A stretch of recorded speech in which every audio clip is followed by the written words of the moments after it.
अंजलि नदी के किनारे खड़ी है। वो पेट से है।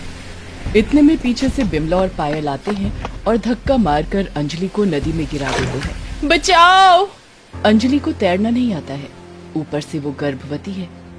वो बहती चली जाती है। कोई उसे बचाने के लिए आगे नहीं आता है। नदी के किनारे बिमला और पायल खड़े होकर हंसने लगते हैं। इस कहानी की शुरुआत 1 महीने पहले होती है। अंजलि एक सीधी सादी लड़की थी। वो गांव में गाय चराती थी और हंसी खुशी रहती थी। इतने में शहर से प्रफुल्ल नाम का एक लड़का गांव में घूमने के लिए आया और उसको अंजलि से प्यार हो गया। अंजलि भी प्रफुल्ल से प्यार कर बैठी। दोनों ने 2-3 दिन के अंदर ही शादी कर ली और गाड़ी में बैठकर शहर में प्रफुल्ल के घर की ओर चलने लगे। सुनिए जी, हमने जल्दबाजी में शादी कर ली। आपके घर वाले बुरा तो नहीं मानेंगे ना? नहीं अंजलि, अगर वो कुछ कहे भी तो तुम चुपचाप सुन लेना। हमारे प्यार की खातिर तुम तो इतना सही सकती हो ना, है ना? हाँ जी, हमारे प्यार के खातिर तो मैं सब कुछ कर सकती हूँ।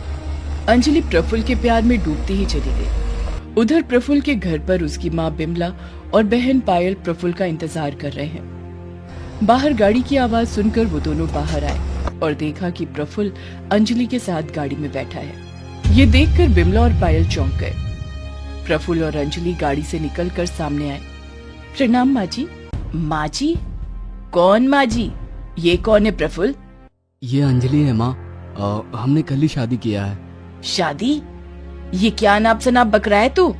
मैं सच बोल रहा हूँ माँ। गाँव गया था ना, वहीं पर मैं अंजलि से मिला। उसके बाद हम दोनों को एक दूसरे से प्यार हो गया और हमने शादी कर ली। ये कोई हलवा है क्या भैया? एक गांव की लड़की से आपने शादी कर ली? हमारे परिवार के मान सम्मान के बारे में भी नहीं सोचा? लोग क्या कहेंगे? वही तो, ये लड़की हमारे घर की बहू बनने के लायक नहीं है। इसे जहाँ से लाए है वहीं रख के आ। नहीं, मैं अंजलि से प्यार करता हूँ। अंजलि मेरी पत्नी है, मैं इसका अपमान नहीं कर सकता। माँ जी, ननद जी, आप लोग थोड़े शांत हो जाइए। मैं बुरी लड़की नहीं हूँ। ए लड़की, चुप रह तू। ज्यादा बक बक करने की जरूरत नहीं है। माँ, आप अंजलि से ऐसे बात नहीं कर सकती। तभी पायल बिमला के कान में धीरे से कहती है, माँ, अभी तमाशा करने की कोई जरूरत नहीं है। हम इस गंवार लड़की से बाद में निपट लेंगे। ठीक है, तुम लोग अंदर जाओ, मगर प्रफुल्ल याद रखना, मैं इस लड़की को कभी इस घर की बहू के रूप में स्वीकार नहीं करूंगी। प्रफुल्ल बात आगे नहीं बढ़ाता। वो अंजलि को लेकर घर के अंदर चला जाता है। दोनों घर के अंदर बैठे हुए हैं। अंजलि रो पड़ती है। सुनिए जी, शादी और ससुराल को लेकर हर लड़की बहुत सपने देखती है। मैंने भी देखा था, मगर मुझे नहीं लगता कि वो सपने कभी पूरे होंगे। अरे तुम चिंता मत करो अंजलि, देखना सब कुछ ठीक हो जाएगा। अंजलि यही सोचकर दिन बिताने लगी। प्रफुल्ल हर रोज काम के लिए बाहर निकल जाता और अंजलि को बिमला और पायल मिलकर नौकरानी की तरह काम करवाने लगे। बिमला के रिश्तेदार घर आकर बिमला के कान भरने लगे। अरे बिमला, ये कैसी बहू है तुम्हारी? हाँ, शहरी कायदे कानून के बारे में कुछ पता है कि नहीं? और क्या ही बोलूं, मेरा बेटा ऐसी गवार को पसंद करके घर ले आएगा, ये तो मैंने सोचा ही नहीं था। चिंता करने की जरूरत नहीं है, हम बहुत जल्दी उसे इस घर से निकाल देंगे। ऐसे ही 1 महीना बीत गया। एक दिन अंजलि को चक्कर आ गया और पता चला कि वो गर्भवती है। इस बात से प्रफुल्ल और अंजलि तो बहुत खुश हुए, मगर बिमला और पायल सोच में पड़ गए। ये क्या हुआ? एक बार बच्चा हो गया तो इसके बाद कभी नहीं निकाल पाएंगे उस चुड़ैल को। मेरे पास एक प्लान है माँ। पायल बिमला को अपना प्लान बताती है। सुनकर बिमला बहुत खुश हो जाती है। वाह रे वाह, ये हुई ना बात। ठीक है, बिल्कुल ऐसा ही होगा। इसके बाद बिमला प्रफुल्ल के पास जाकर कहती है कि घर में बच्चा आने वाला है। इस खुशी में कहीं नदी किनारे पिकनिक पर चलते हैं। ये सुनकर प्रफुल्ल और अंजलि दोनों खुश हो जाते हैं। उन्हें लगता है कि बिमला ने अंजलि को बहू के रूप में स्वीकार कर लिया है। सभी मिलकर नदी किनारे पिकनिक मनाने जाते हैं। अंजलि बहुत खुश है। उसे पता भी नहीं है कि उसके साथ अभी क्या होने वाला है। वो नदी किनारे खड़ी होकर नदी की ओर देखती रहती है। उधर बिमला खाने का डिब्बा खोलती है। ये क्या? लगता है खाना खराब हो गया। अब क्या होगा? आप चिंता मत कीजिए माँ, मैं अभी खाना खरीद कर लाता हूँ। प्रफुल्ल खाना लाने के लिए चला जाता है। बिमला और पायल एक दूसरे की तरफ देखकर मुस्कुराते हैं और फिर बिमला और पायल पीछे से जाकर धक्का मारकर अंजलि को नदी में गिरा देते हैं। बचाओ! अंजलि को तैरना नहीं आता है। ऊपर से वो गर्भवती है। वो बहती चली जाती है। कोई उसे बचाने के लिए आगे नहीं आता। नदी के किनारे बिमला और पायल खड़े होकर हंसने लगते हैं। अंजलि खुद को किनारे पर लाने की बहुत कोशिश करती है, लेकिन वो कामयाब नहीं हो पाती है। वो नदी में बहती हुई बहुत दूर चली जाती है। तभी खाना लेकर प्रफुल्ल वहाँ पर आ जाता है और कहता है, क्या हुआ माँ, यहाँ नदी के पास क्यों खड़ी हो? अंजलि कहाँ है? तभी बिमला और पायल झूठे आंसू गिराने लगते हैं। बिमला रोते हुए कहती है, बेटा तू आ गया, थोड़ी देर पहले आ गया होता तो अभी तक बहू जिंदा होती। मतलब क्या कह रही हो आप? भाभी नदी में गिर गई भैया और बहती चली गई। हमने बहुत कोशिश की मगर बचा नहीं पाए। नहीं नहीं अंजलि! प्रफुल्ल रो पड़ता है। पुलिस आती है मगर ढूंढने के बाद भी अंजलि की बॉडी नहीं मिलती। प्रफुल्ल, बिमला और पायल घर चले जाते हैं। वहां अंजलि पानी के साथ लड़ाई करते करते थक जाती है और बेहोश हो जाती है। उसकी बॉडी नदी से बहकर समंदर में चली जाती है। समंदर में एक बूढ़ा मछुआरा अपनी नाव में बैठकर समंदर में जाल फेंककर मछली पकड़ रहा था। वो जाल फेंकता है और उसमें अंजलि की बॉडी अटक जाती है। अरे ये जाल इतना भारी क्यों लग रहा है? मछुआरा जाल उठाता है और अंजलि की बॉडी देखता है। वो चौंक जाता है। अरे ये क्या, एक औरत की बॉडी? वो मछुआरा तभी अंजलि की बॉडी को उठाकर अस्पताल लेकर जाता है। अस्पताल में अंजलि की चिकित्सा होती है। 2 दिन बाद अंजलि को होश आता है। वो धीरे धीरे ठीक होने लगती है। उधर प्रफुल्ल 2 दिन बिना कुछ खाए बस अंजलि के इंतजार में बैठा हुआ है। कुछ खा ले बेटा, नहीं तो तू कमजोर पड़ जाएगा। हाँ भैया खा लो ना। अरे तुम चिंता मत करो, हम तुम्हारी दूसरी शादी करवा देंगे। ये सुनकर प्रफुल्ल चिल्ला उठता है, नहीं, मुझे दूसरी शादी नहीं करनी, मुझे अंजलि के साथ ही रहना है। प्रफुल्ल गुस्सा होकर चला जाता है। माँ तुम चिंता मत करो, भैया धीरे धीरे समझ जाएंगे। उधर अंजलि पूरी तरह ठीक हो जाती है। डॉक्टर कहते हैं कि पेट का बच्चा सही सलामत है। अंजलि को अस्पताल से छुट्टी दे दी जाती है। बूढ़ा मछुआरा अंजलि से कहता है, तुम मेरी बेटी जैसी हो, तुम मेरे साथ रह सकती हो बेटी। अंजलि के पास रहने के लिए कोई जगह नहीं है। वो मछुआरे के साथ जाती है। वो मछुआरे को सब कुछ बताती है, कैसे उसकी शादी हुई थी, कैसे उसकी सास और ननद ने उसे धक्का देकर नदी में गिरा दिया। ये सब कहते कहते वो रो पड़ती है। मैं अपने पति के पास वापस जाना चाहती हूँ मगर मेरे पास कोई पैसा नहीं है। पैसा तो मेरे पास भी नहीं है बेटी, मैं गरीब हूँ। इसे तुम्हारा ही घर समझो, तुम यहाँ जितने दिन चाहो रह सकती हो। अंजलि उसी घर में रहने लगती है। कुछ महीने बीत जाते हैं। अंजलि को एक बेटी होती है। अंजलि उसका नाम पूजा रखती है। मछुआरा पूजा से बहुत प्यार करता है, जैसे कि वो उसकी खुद की पोती हो। तीनों मिलकर खुशी खुशी जीवन बिताने लगते हैं। उधर प्रफुल्ल अभी भी अंजलि की याद में दिन बिताता है। वो बस चुपचाप अपने कमरे में बैठा रहता है। बेटा ऐसे कितने दिनों तक उसकी याद में बैठा रहेगा? बाहर निकल, लोगों से मिल। तू कहे तो तेरी शादी की बात चलाती हूँ। माँ मुझे डिस्टर्ब मत कीजिए, जाइए यहाँ से। ऐसे ही दिन बीतते जाते हैं। 5 साल गुजर जाते हैं। पूजा भी बड़ी हो गई है।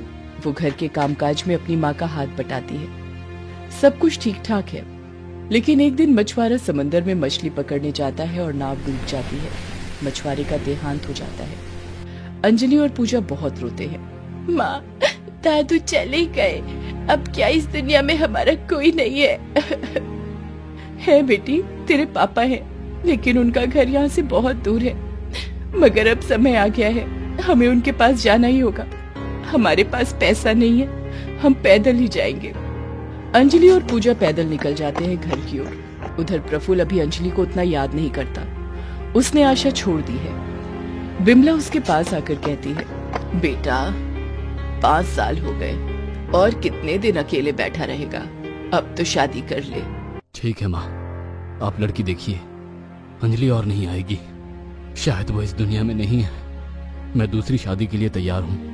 बिमला और पायल बहुत खुश हो जाते हैं। बिमला लड़की देखना शुरू करती है। 2-3 लड़की देखने के बाद प्रफुल्ल को एक लड़की बहुत पसंद आती है। उससे ही शादी पक्की हो जाती है। इतने में 2 महीने बीत गए और 2 दिन बाद प्रफुल्ल की शादी है। उधर अंजलि और पूजा 2 महीने तक चलते रहे, बिना रुके बिना थके। चलते चलते वो घर के पास पहुंच ही गए। बेटी लगता है हम घर के पास आ गए हैं। ये जगह कुछ जानी पहचानी सी लग रही है। लगता है और 2 दिन में हम घर पहुंच जाएंगे। वो फिर से चलने लगते हैं। 2 दिन बीत जाते हैं। अंजलि पूजा को लेकर घर के एकदम सामने पहुंच जाती है, मगर वो देखती है कि बहुत सारे लोग आए हुए हैं। पूरा मकान सजाया गया है, कोई पार्टी चल रही है शायद। माँ, यही हमारा घर है क्या? हाँ बेटी, हाँ यही हमारा घर है। भगवान का लाख लाख शुक्र है कि हम पहुंच गए। लगता है कुछ चल रहा है घर में, बस तेरे पापा के पास पहुंचना होगा, वो हमें देखते ही पहचान लेंगे, देखना। ये बोलकर वो दोनों घर के अंदर घुस जाते हैं। सभी अंजलि को देखकर चौंक जाते हैं। अंजलि देखती है कि सामने शादी का मंडप है। प्रफुल्ल एक लड़की की मांग भर रहा है। ये देखकर वो चिल्ला उठती है, नहीं, ये क्या कर रहे हैं आप? सभी चौंक जाते हैं। बिमला और पायल तो बिल्कुल आश्चर्यचकित हो जाते हैं और प्रफुल्ल की आंखें बड़ी बड़ी हो जाती हैं। वो दौड़ कर आता है। अंजलि तुम जिंदा हो। मैंने तुमको कितना ढूंढने की कोशिश की, कितना इंतजार किया, मगर तुम नहीं आई। ये हमारी बेटी है क्या अंजलि? हाँ, इसका नाम पूजा है। पूजा। प्रफुल्ल पूजा को पकड़कर बहुत रोता है। पूजा भी बहुत रोती है। मगर तुम नदी में कैसे गिर गई थी अंजलि? मैं गिरी नहीं थी, मुझे धक्का मारकर गिराया गया था। तुम्हारी माँ और बहन ने ये काम किया था। अंजलि सब कुछ सच सच बता देती है। प्रफुल्ल बहुत गुस्सा हो जाता है। माँ पायल, तुम लोगों ने अंजलि को मारने की कोशिश की। तुम लोगों को मैं सजा दिला के ही रहूंगा। प्रफुल्ल पुलिस को बुलाता है। बिमला और पायल माफी मांगते हैं, लेकिन प्रफुल्ल किसी की बात नहीं सुनता। पुलिस दोनों को अरेस्ट करके ले जाती है। प्रफुल्ल अंजलि से कहता है, देखो अंजलि, मैंने एक और शादी कर ली है, एक लड़की की जिम्मेदारी ले ली है। मैं उस जिम्मेदारी से मुंह तो नहीं फेर सकता। तभी प्रफुल्ल की नई बीवी पूनम सामने आती है और कहती है, क्यों, आप हम दोनों की जिम्मेदारी एक साथ नहीं ले सकते क्या? मैं अंजलि दीदी के साथ खुशी खुशी रह लूंगी, और ये बच्ची, ये तो मेरी भी बेटी है ना। ये सुनकर अंजलि और प्रफुल्ल दोनों बहुत खुश होते हैं। अंजलि प्रफुल्ल के साथ ही रहने लगती है। पूनम एक बहन की तरह अंजलि के साथ रहती है और दोनों एक दूसरे से बहुत प्यार करते हैं। पूजा को सभी का प्यार मिलता है। ऐसे ही खुशी खुशी सब लोग जीवन बिताने लगते। पल्लवी शहर के रास्ते में हाथ रिक्शा चलाती है। वो माँ बनने वाली है, इसलिए वो और ज्यादा काम करती है ताकि वो होने वाली संतान का अच्छे से ख्याल रख सके। पल्लवी दिन भर उसके हाथ रिक्शा में लोगों को लेकर शहर के एक ओर से दूसरी ओर जाती है, मगर आज सुबह से अंजलि को एक भी भाड़ा नहीं मिला। हे भगवान, आज तो एक भी भाड़ा नहीं मिला। आज रात को खाना कैसे मिलेगा? नहीं, कुछ न कुछ तो घर में लेकर जाना ही पड़ेगा। वो रे एक बाबू साहब, शायद ऑटो के लिए खड़े हैं। बाबू साहब, अरे ओ बाबू साहब। क्या है? ऑटो के लिए खड़े हैं क्या? हाँ। कहाँ जाएंगे? मुझे बोलिए, मैं छोड़ देती हूँ। नहीं, तेरे पास तो हाथ रिक्शा है, पहुँचते पहुँचते शाम हो जाएगी। इससे अच्छा ऑटो के लिए रुक जाता हूँ, तू जा यहाँ से। वो साहब पल्लवी को भगा देते हैं। पल्लवी खाली हाथ घर आती है। घर में बस पल्लवी की सास रहती है। ये हाथ रिक्शा पल्लवी के पति रमेश का था, इसे वही चलाता था, मगर कुछ दिन पहले एक एक्सीडेंट में उसका देहांत हो गया। तब से पल्लवी ही ये हाथ रिक्शा चलाती है। घर लौटते ही पल्लवी की सास जानकी उससे पैसे मांगने लगती है। अरे कलमुही, आ गई तू? आज कितनी कमाई हुई, दे मुझे। आज एक भी भाड़ा नहीं मिला माँ जी, एक भी पैसा नहीं आया। एक भी पैसा नहीं लाई आज? झूठ, तू झूठ बोल रही है। मुझे सब पता है। तेरे पेट में जो राक्षस पल रहा है, उसके लिए तू पैसा छुपा कर रखती है ना? नहीं माँ जी, मैं सारा पैसा आपको दे देती हूँ। मेरे पास कुछ भी नहीं रखती। मेरा विश्वास कीजिए, आज सच में कोई कमाई नहीं हुई। तो हम खाएंगे क्या? मेरे बेटे को तो तू खा गई, अब मुझे भी निगल जाना चाहती है क्या? रुक जा, अभी तुझे मजा चखाती हूँ। ये बोलकर जानकी एक छड़ी लाती है और पल्लवी को बहुत मारती है। पल्लवी दर्द से चिल्लाती है, मत मारिए माँ, मुझे मत मारिए, मेरे बच्चे को लग जाएगी माँ, मत मारिए, उसका दर्द मैं नहीं सह पाऊंगी। हे भगवान, मुझे बचाइए, मुझे बचाइए।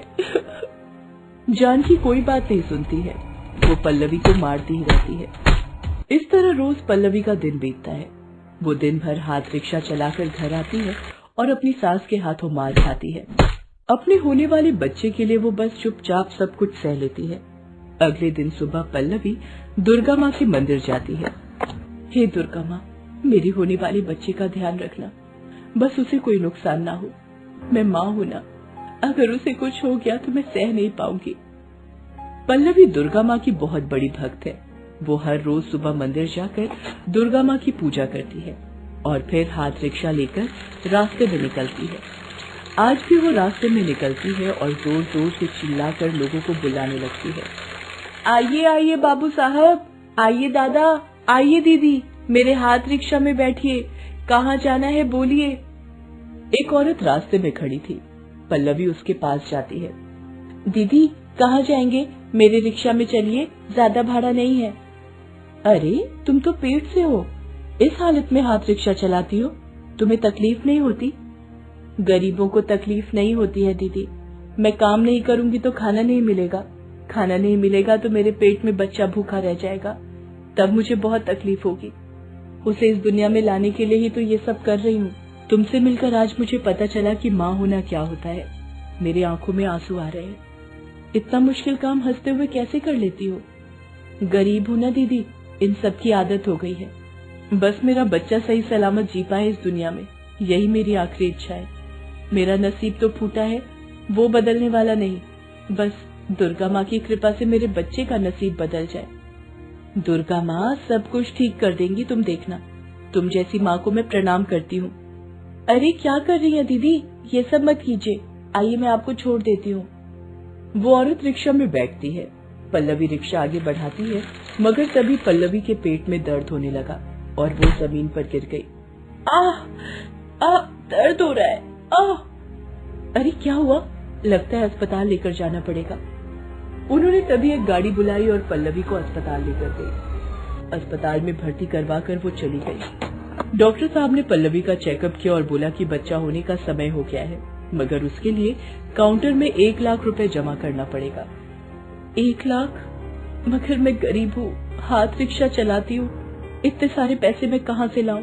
देखो वो सब मुझे नहीं पता, किसी घर वाले को खबर भेजो और पैसों का इंतजाम करो, वरना यहाँ से निकाल दिए जाओगे।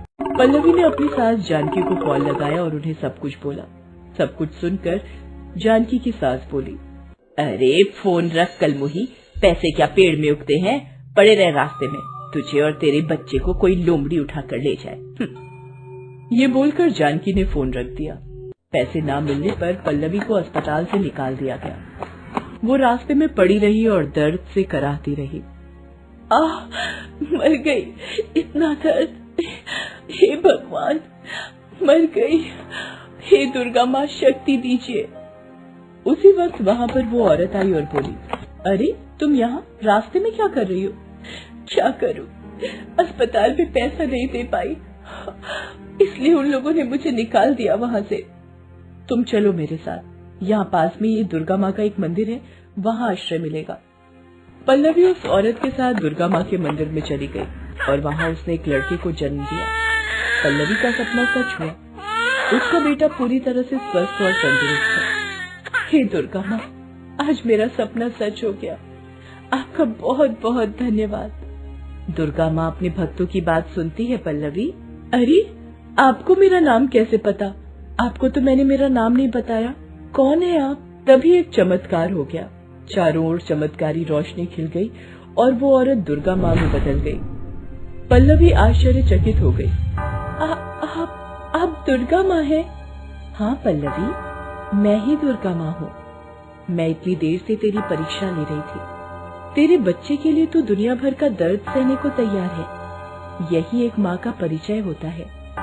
पल्लवी, मैं प्रसन्न हूँ, मैं तुझे वरदान देती हूँ, आज से तुझे और परेशानी सहने की जरूरत नहीं पड़ेगी।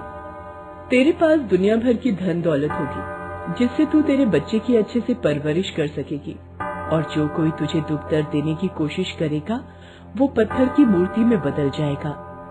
तथास्तु। ये बोलकर दुर्गा माँ अदृश्य हो गई। पल्लवी खुशी से रो पड़ी। वो अपने बेटे को गोद में लेकर सहलाने लगी। दुर्गा माँ के वर के हिसाब से पल्लवी के लिए एक बड़ा सा महल बन गया। पल्लवी के पास बहुत सारी धन दौलत आ गई। पल्लवी अपने बेटे को लेकर महल में रहने लगी, मगर उस हाथ रिक्शा को उसने फेंका नहीं, उसे घर पर ही रख दिया। पल्लवी अपने बेटे को लेकर महल में रहने लगी, मगर उस हाथ रिक्शा को उसने फेंका नहीं, उसे घर पर ही रख दिया। खुशी खुशी पल्लवी का दिन कटने लगा, मगर उस तरफ जानकी को जब ये सब पता चला तब वो अपने लालच को रोक नहीं पाई। जानकी पल्लवी के पास आ गई। बहू, ये क्या बात हुई? मुझे उस झोपड़े में छोड़कर तू इस महल में रह रही है? क्यों माँ, आपने तो कहा था रास्ते में पड़े रहने के लिए, लोमड़ियों का शिकार बनने के लिए, फिर आज क्यों आई है यहाँ? तेरे साथ रहने आई हूँ बहू, आखिर है तो तू मेरी बहू ही ना। ये बात तब सोचनी चाहिए थी माँ जी, तब तो हमें मरने के लिए छोड़ दिया था। जानकी और सह नहीं पाई और अपने असली रूप में आ गई। अरे कलमुही, मैं तो अभी भी तुझे मार सकती हूँ, बहुत चर्बी चढ़ी है ना तुझे, बहुत पटर पटर कर रही है तू। तुझे मार कर ये सारा धन दौलत अपने नाम कर लूंगी मैं। हाँ, ऐसा मत कीजिए माँ, इसमें आपका ही नुकसान होगा। नुकसान गया भाड़ में, मुझे तो सिर्फ लाभ दिख रहा है, लाभ। ये ले कलमुही। ये बोलकर जानकी एक डंडा लाई और पल्लवी को मारने के लिए आगे बढ़ी। उसी वक्त दुर्गा माँ के वरदान के हिसाब से जानकी का शरीर पत्थर में बदलना शुरू हो गया। अरे ये क्या हो रहा है? मैंने कहा था माँ, आप मुझे मार नहीं सकती। मेरे ऊपर स्वयं दुर्गा माँ का आशीर्वाद है। अब अपने किए की सजा भुगतिए। जानकी का शरीर धीरे धीरे पूरी तरह से पत्थर में बदल गया और टूटकर चारों तरफ बिखर गया। पल्लवी का सारा डर आज पूरी तरह से खत्म हो गया। इसके बाद से पल्लवी अपने बेटे के साथ खुशी खुशी जीवन बिताने लगी। दोस्तों, आप हमारे चैनल को जरूर सब्सक्राइब करें